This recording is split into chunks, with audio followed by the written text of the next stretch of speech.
collective leadership, and also to note that the events today are being recorded. So the aim of the event today is threefold. One is to raise the awareness of the work that has happened across Scotland to date to implement Equally Safe and the priorities moving forward.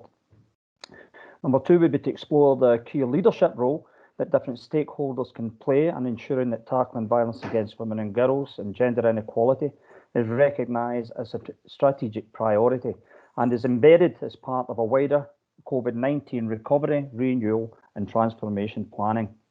Number three would be to identify the critical components required to ensure that joined up multi-agency whole system approach can be promoted to improving outcomes for women and children affected by violence and abuse across different policy agendas.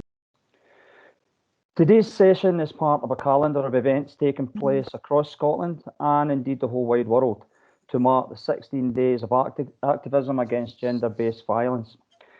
Taking place on Human Rights Day, we're keen that today will provide an opportunity for stakeholders working across a wide range of third sector and public sector agencies and across different policy agendas to discuss what strong leadership looks like in terms of tackling violence against women and girls and gender inequality, and identify actions everyone at this meeting can take within their own area to promote the approach.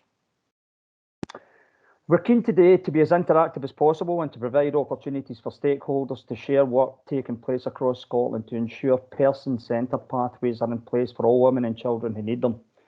We also want to ensure that it's a safe place to discuss. This is a safe place to discuss challenges stakeholders are identifying and moving forwards as a whole system approach to improving outcomes for women and children and explore collectively how these can be overcome. So today, if I can formally introduce myself, I'm Jim McMahon. I'm an East Ayrshire councillor.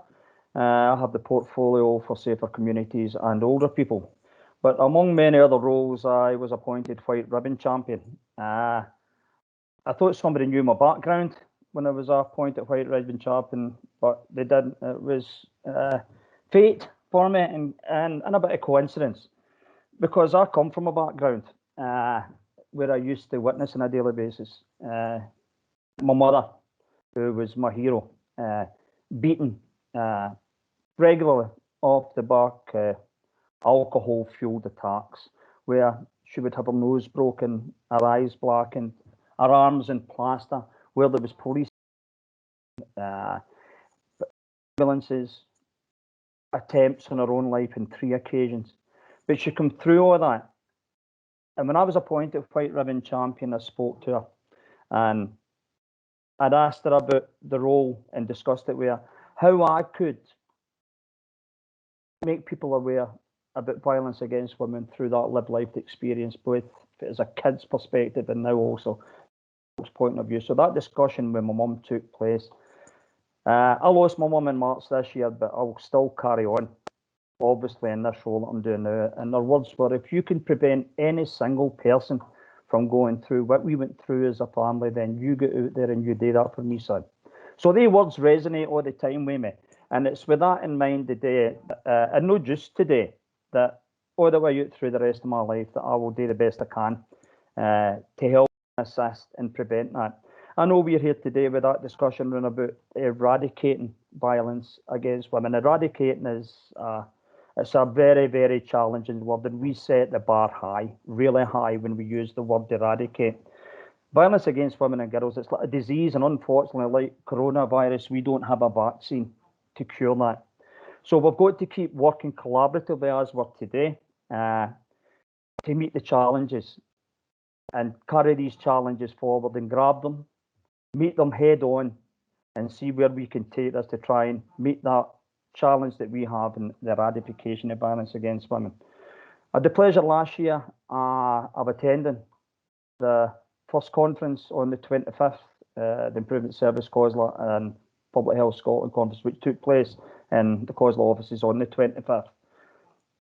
And there was one particular issue that always arises when I talk about violence against women and men. And it's a men's issue, and men are my target. But even at that event, I think there was 7 men out of 120 So my focus is on men, because this is really, really a men's issue, and it's men I need to really get through to. So that'll always be the case for me. And when I get the opportunity like this, I will grab it with both hands and gladly take it. So that's a wee bit about myself, and you'll probably now understand why this was an honour for me and a privilege to chair this meeting today.